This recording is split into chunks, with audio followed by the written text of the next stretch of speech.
Okay, round 4 of Soyuzmultfilm villains versus non-Disney villains, round 4. So let's start with the prologue. This is the idea I gave him, and if you guys know how my video editing is very odd, well, I guess he does his own editing for that one, which, I don't mind. So here's the idea I gave him while you guys see this. The Duke of Valds have traveled to the lairs of Skullmaster. Yeah, that dude.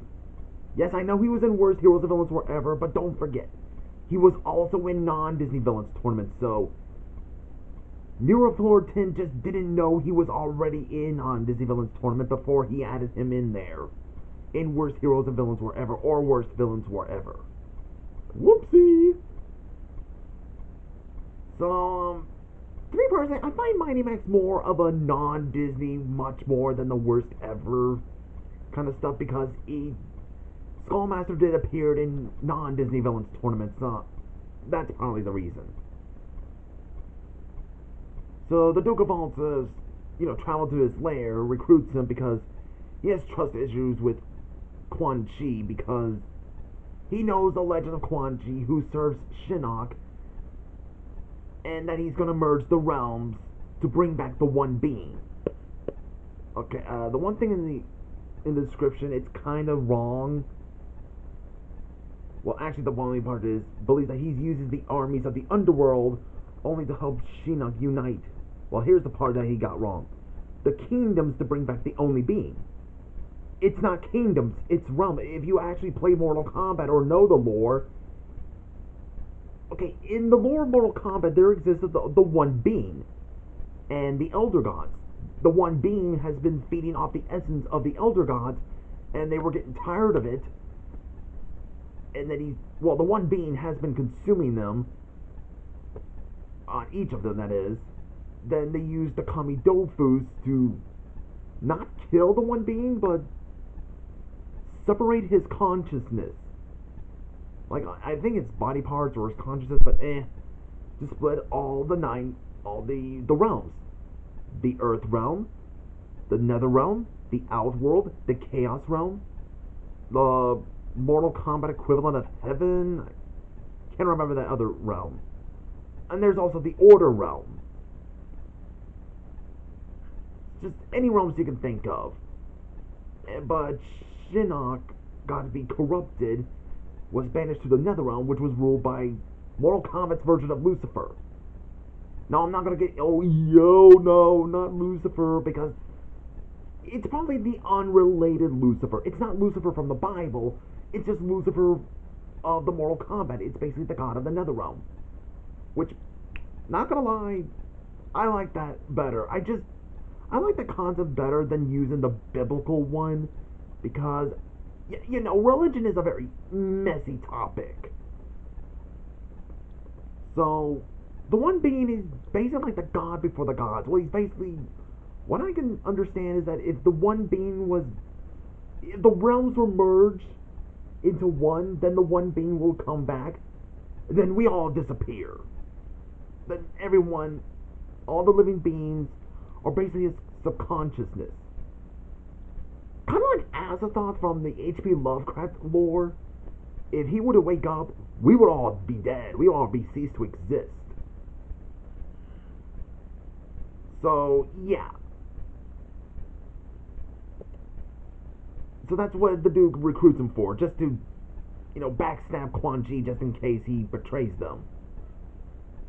But in return for service, Skullmaster... Really? The spams. Ignore that, I just get spam calls.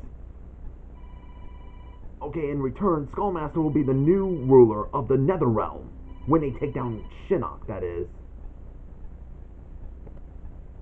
In which he gladly accepts.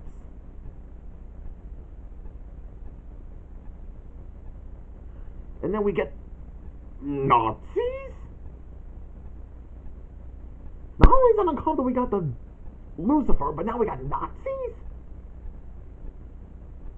Might as well show us communism while you're at it. Or John Wayne Gacy. So we got Berlin, who is basically a fictional character. No, that's the Chief Burgos. There's Berlin. He's basically Hitler's great-grandson. Yes, there is a cartoon where Hitler has a great-grandson. Wonder what that knight dude is. So they use great science. Well, all the... whatever, just...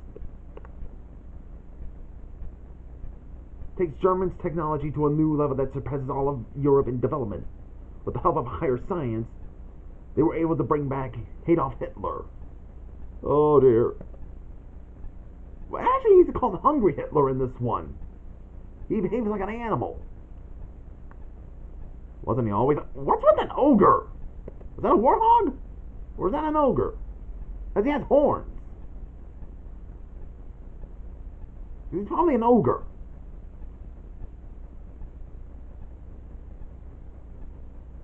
That was just weird. And then we got this anime version of Shere Khan. I kind of suggest an idea of Shere Khan from Mowgli, Legend of the Jungle, who would find the portal and he ends up in the hand-drawn realm and becomes this Shere Khan. Why not just do that idea first? I'm just asking. I mean, it just doesn't make sense if there were 3 Shere Khans. I mean, I know in Heroes vs. Villains there was 2 Snow Whites because one was from Disney and the other one was Filmation, which is not Disney. And the Pinocchios. One of them was from Disney and the other one was just Filmation, which is not Disney. That's just 2 separate category characters. But if you were to put a third one with the other non-Disney one, it just wouldn't make sense. I mean, you wouldn't see CK Primeval 7 having both non-Disney King Arthurs, one from Quest for Camelot and the other one from Seven Deadly Sins. It would just be confusing. I'm just saying. I think it would have been much better if you just stick with the idea I had that the anime Shere Khan was just Shere Khan from the live-action realm who ends up in the hand-drawn realm. That would have been much better. So Akami and Bunto warns this Shere Khan of Soyuzmultfilm Shere Khan, who he thinks is some imposter. And that he's gonna gather his own alliance.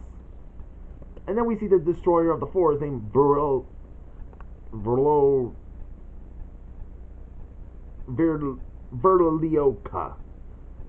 That dude runs into the oak tree. Who is alive, as he's probably got a live by. Wait, is that dude breaking the fourth wall? I'm just asking, because he looks like he is. Actually, the oak tree was alive by Beelzebub. Those 2 knackers. How did that go again? But the oak tree stopped him, saying that it was created by the commander of the demons, Beelzebub himself. And if he tries to attack them, he will regret it. But that dude only laughs and responds, but he shows him the other way. Like, oh? Okay, so you're not lying. But instead the oak tree recruits him. And then in St. Petersburg we see this criminal known as... Hold on. This dude, I still not sure if I can get his name pronounced. The Russian mafia Kurushkin, along with his right-hand woman, Belladonna, have recruited freaking Bach and her kitty cat. Yeah, she and her cat are from Carlson on the Roof. Remember when I said the bully was from Junior and Carson and Junior? Well, Carson and Junior is basically Carlson on the Roof, which is based on a literature novel. So that's where the bully and freaking Bach and her cat are from. I have not seen this cartoon of Belladonna and Krushkin are from, but I only know of Carlson on the Roof. She's basically a strict nanny, or the strict maid. Wait, how did that go again? They also come at the common. They also have to came to a common opinion that it's necessary to add even more dangerous criminals from Europe. A mix between European and Russian criminals. Okay.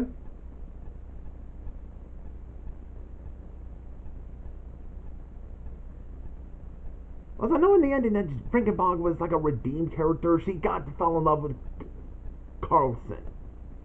Kind of odd, I know, but still sweet. Okay, now for the first fight. The elephant and the fox versus the grizzly bear. Hold on. The epic God of War theme. So the elephant has heard from the fox that Drake is gathering his own alliance, or gathering allies to destroy the forest. Alliance, which is led by the wolf. Or, did I get it wrong? To attack the forest, that is. Until this grizzly bear shows up. Yeah, the bear from Balto. I didn't get the chance to know what cartoon the elephant is from. I guess he's like a big brute, from what I can tell. But that grizzly bear is terrifying, I'm not gonna lie. It's like, I'll show you stuff. Yeesh. Seriously, I mean, that bear is basically one of the most nightmare fuels in that movie. No eyelids! Look! Have you even seen an animal with no eye pupils?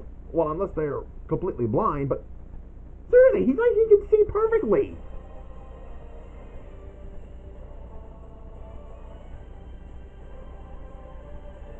I mean, I do not mess with bears, neither does Vincent Fletcher, because we know how strong they are.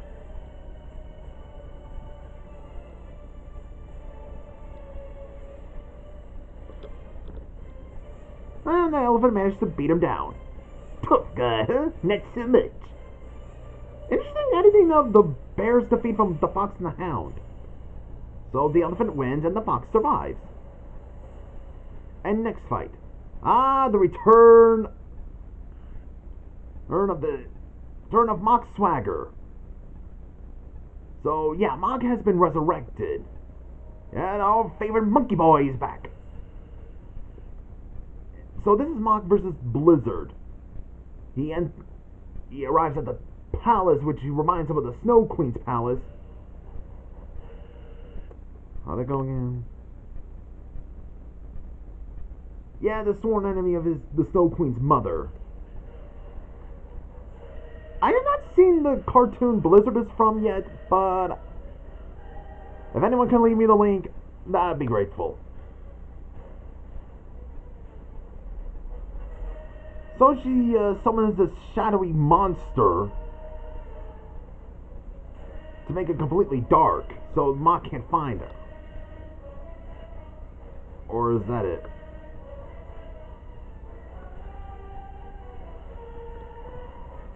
Yeah. Well, we all know Mock. He's very clever when it comes to something. Let there be light. Shed a light on this situation. Destroying that thing.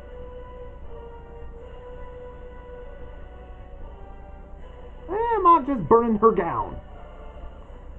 Or the thread. Ugh. Okay, pal, get your lips away from the camera. Oh, we do get to see the Shuttler brothers. Guess they arrived already. And now she's gonna charge at him. Ooh. And boom! Kills her. So Mock wins, and then Eris shows up. There's the idea I gave them. Eris and Mock teaming up.